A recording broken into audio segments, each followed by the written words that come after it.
part 10 Bharat সাংস্কৃতিক ঐতিহাসিক অনুশীলনী 1 কুৱেশ্যন নম্বৰ 1 তলৰ প্ৰশ্নবোৰ উত্তৰ দিয়া খ ভাৰতৰ বেছিভাগ ভাষা মূল স্বৰূপ ভাষাটো কি হ'ব খৰ উত্তৰটো এটো হ'ব ভাৰতৰ বেছিভাগ মূল ভাষা স্বৰূপে ভাষাটো সাংস্কৃতিক হ'ব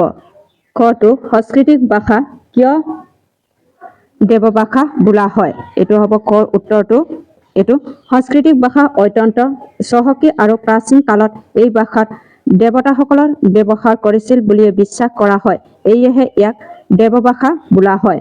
তাৰপিছত গটো অপভ্ৰংশ কি হ'ব এটো গৰ উত্তৰটো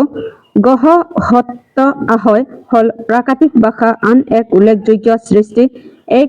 একে সময়তে প্ৰাকৃতিকৰ পৰা বহুত কথিত ভাষাৰ উৎপত্তি হৈছিল এনেবোৰ অপভ্ৰংশ বোলা হয় জৈন ধৰ্ম লেখবোৰৰ পালি আৰু প্ৰাকৃতিক লিখা যদিও মহাবীৰে নিজৰ বাণীবোৰ অপভ্ৰংশতে প্ৰচাৰ কৰিছিল আমি ইয়াৰ পৰা ইয়ালৈকে লিখিলে হৈ যায়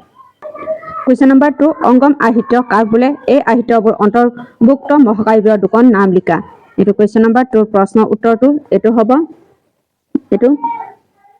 প্ৰাচীন দক্ষিণ ভাৰতৰ পণ্ডিত আৰু কবিসকলৰ সমাবেশ ৰচিত তামিল ঐতিহাসিক অংগম সাহিত্যিক বোলে এই সাহিত্যিকৰ অন্তৰ্ভুক্ত দুখন মহাকাব্য হল শিল্পপালিদা কাৰম আৰু মণিক মেকেলাই হ'ব কুৱেশ্যন নম্বৰ 3 সাংস্কৃতিক ভাষা লিখা দুখন সাধুকথাৰ পুথিৰ নাম লিখা এটো হ'ব সাংস্কৃতিক ভাষা লিখা দুখন বিখ্যাত সাধুকথাৰ পুথি হল পঞ্চতন্ত্ৰ আৰু ইতিহাস প্ৰদেশ হ'ব ইটো দেশ হ'ব অনুশীলনী 2 কুৱেশ্যন নম্বৰ 1 তলৰ প্ৰশ্নবোৰ উত্তৰ দিয়া ক ভাৰতৰ সংগীতৰ মূল ভেটি কি ভাৰতৰ সংগীতৰ মূল ভেটি কি হ'ব ভাৰতৰ সংগীতৰ মূল ভেটি হল সমাবেশ হ'ব খটো ভাৰতৰ শাস্ত্ৰীয় সংগীতৰ প্ৰধান ভাগ দুটা কি ভাৰতৰ শাস্ত্ৰীয় প্ৰধান দুটা ভাগ হল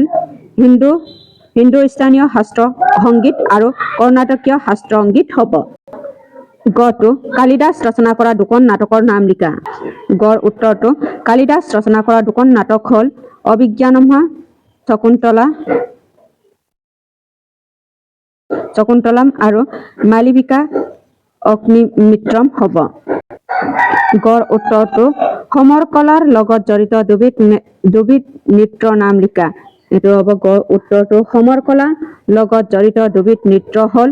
ছাউ নৃত্য আৰু টাংকা হ'ব কুৱেশ্যন নম্বৰ 2 মোগল চিত্ৰকলাৰ প্ৰধান বিষয়বস্তুবোৰ কি এটো কুৱেশ্যন নম্বৰ 2 উত্তৰটো মোগল চিত্ৰকলাৰ প্ৰধান বিষয়বস্তু আছিল ৰাজা দৰবাৰৰ দৃশ্য চিকাৰ দৃশ্য প্ৰকৃতি আৰু ঐতিহাসিক আখ্যান হ'ব কুৱেশ্যন নম্বৰ 2 সচিত্ৰ পুথি কাক বোলে অসমৰ তিনিখন সচিত্ৰ পুথিৰ নাম লিখা এটো কুৱেশ্যন নম্বৰ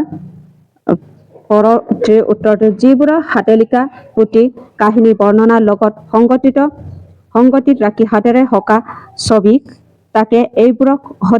সচিত্ৰ পুথি বোলে অসমৰ তিনিখন সচিত্ৰ পুথি হল অষ্টবিদ্যা চিত্ৰ ভাগৱত আৰু আনন্দ লহৰী হ'ব কুৱেশ্যন নম্বৰ 4 ভাৰতৰ কোনটো অঞ্চলত মন্দিৰ শৈশৱ বেছৰ বুলি জনা যায় এটো কুৱেশ্যন নম্বৰ 4 উত্তৰটো ভাৰতৰ বিনন্দ পৰ্বত আৰু কৃষ্ণা নদীৰ মাজত অঞ্চলটোত মন্দিৰৰ নিৰ্মাণ ঐহলিক বেছৰ বুলি জনা যায় এটোৱে হ'ব ভাৰত সাংস্কৃতিক ঐতিহাসিকৰ প্ৰশ্ন উত্তৰটো